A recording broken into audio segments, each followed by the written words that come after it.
நண்பர்கள் அனைவருக்கும் வணக்கம். இதுதான் இந்தியாவுடைய ரியல் பவர் அப்படின்னு சொல்ற மாதிரி தான் இந்தியா ஒரு சம்பவத்தை செஞ்சிருக்காங்க. உடனே பதறி போய் அலறி அடிச்சுக்கிட்டு இந்தியா கிட்ட ஓடி வந்திருக்காங்க.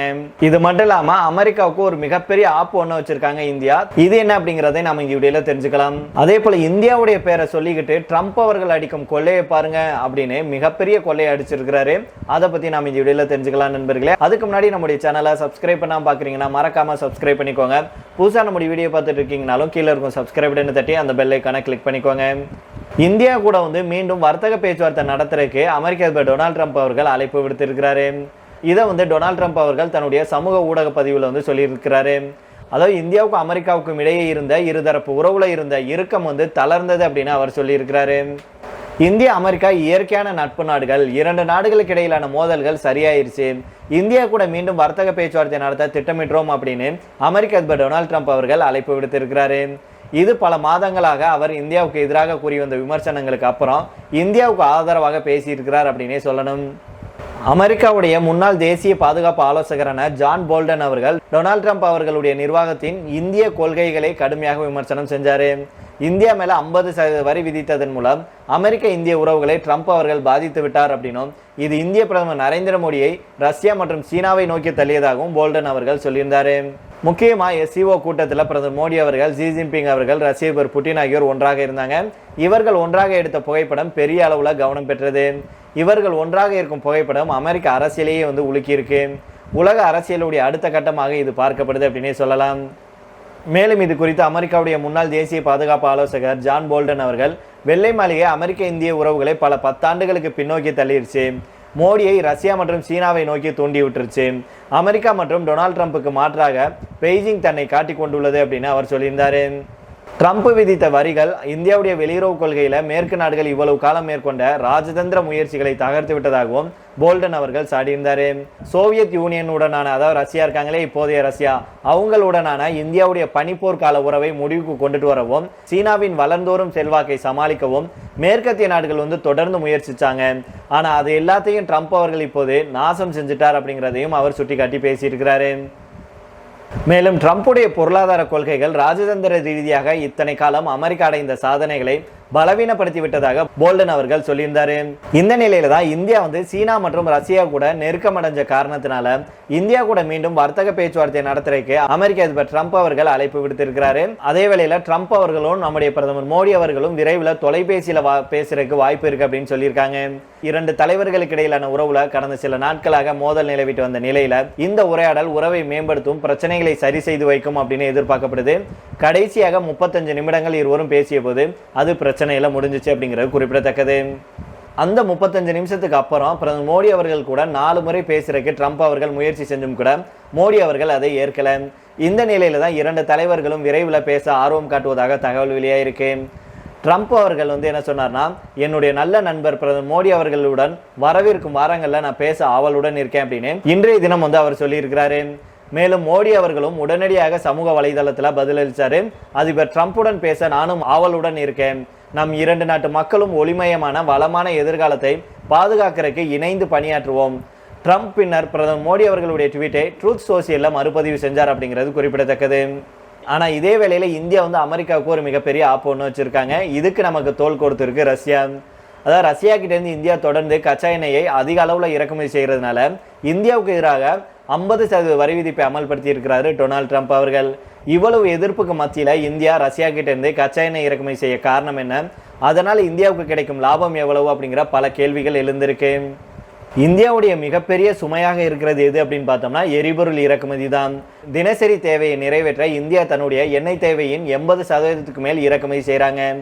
இதிலே ரஷ்ய எண்ணெய் குறைந்த விலையில கிடைத்ததுனால அரசுக்கும் இந்திய நுகர்வோருக்கும் சிறிய அளவிலாவது நிவாரணம் கிடைச்சிச்சு. CLSA அப்படின்னு சொல்லப்படுகிற சர்வதேச ஆலோசனை நிறுவனம் வெளியிட்ட அறிக்கையின்படி பார்த்தோம்னா தள்ளுபடி விலையில ரஷ்ய எண்ணெய் வாங்குறதுனால இந்தியாவுக்கு வருஷத்துக்கு சுமார் 2.5 பில்லியன் அமெரிக்க டாலர் சேமிப்பு கிடைச்சிருக்கு அப்படின்னு சொல்லியிருக்காங்க. மேலும் ஜாம்நகர் போன்ற இடங்கள் அமைஞ்சிருக்கும் எண்ணெய் சுத்திகரிப்பு ஆலைகள்ல இந்த கச்சா எண்ணெய் சுத்திகரிக்கப்படும் போது குறைந்த செலவுல அதிக உற்பத்தி கிடைத்தது. இதன் மூலம் இந்தியா வெளிநாடுகளுக்கு டீசல், பெட்ரோல் போன்ற தயாரிப்புகளை ஏற்றுமதி செஞ்சு கூடுதல் வருமானம் ஈட்டியிருக்காங்க. அதே நேரத்தில் உள்ளூர் சந்தையில விலை உயர்வை கட்டுப்படுத்தவும் உதவுச்சு.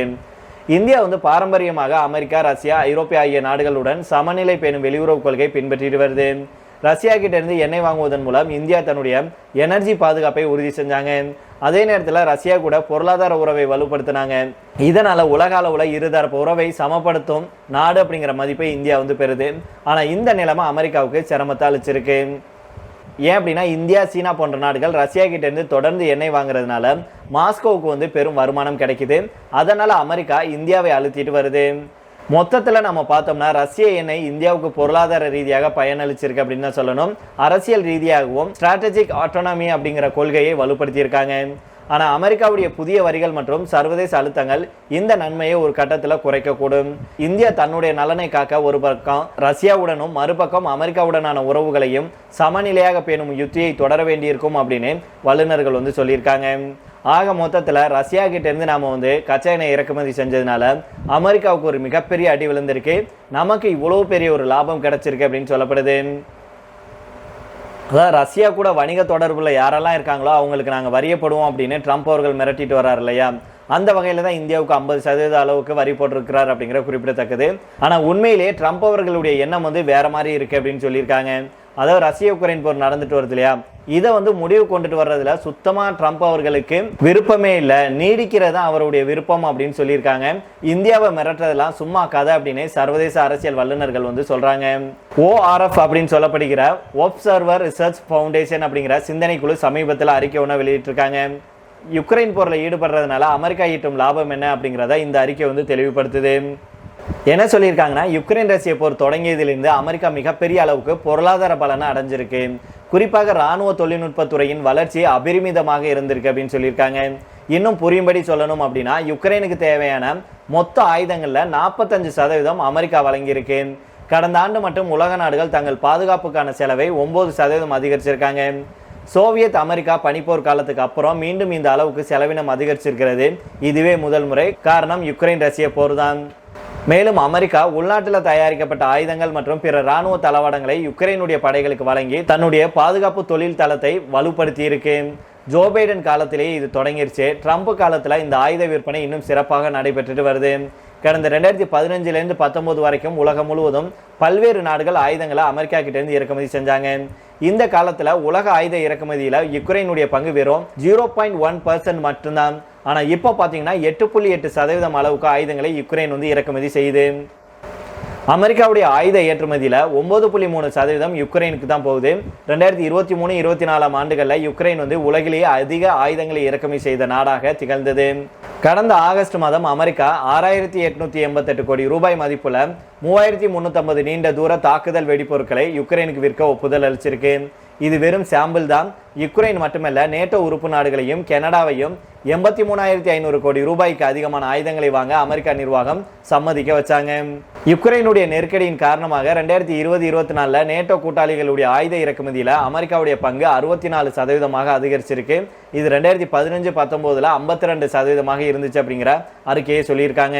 இந்த ஆண்டு ஹேக்கில் நடைபெற்ற நேட்டோ உச்சி மாநாட்டில் உறுப்பு நாடுகள் 2035 ஆண்டுக்குள் தங்கள் ஆண்டு பாதுகாப்பு மற்றும் பாதுகாப்பு செலவை மொத்த உள்நாட்டு உற்பத்தியில 5% உயர்த்துவதாக உறுதியளித்தாங்க. இது 2006 நேட்டோ பாதுகாப்பு அமைச்சர்களால் முதல்ல ஒப்புக்கொள்ளப்பட்ட 2% இலக்கிலிருந்து 150% அதிகரிப்பு ஆகும் அப்படிங்கிறது குறிப்பிடத்தக்கது. உலகளாவிய ஆயுத ஏற்றுமதியில அமெரிக்காவுடைய பங்கு 2014 2019 35%, 2020-2024 43%, அதாவது 21% அதிகரிச்சிருக்கு.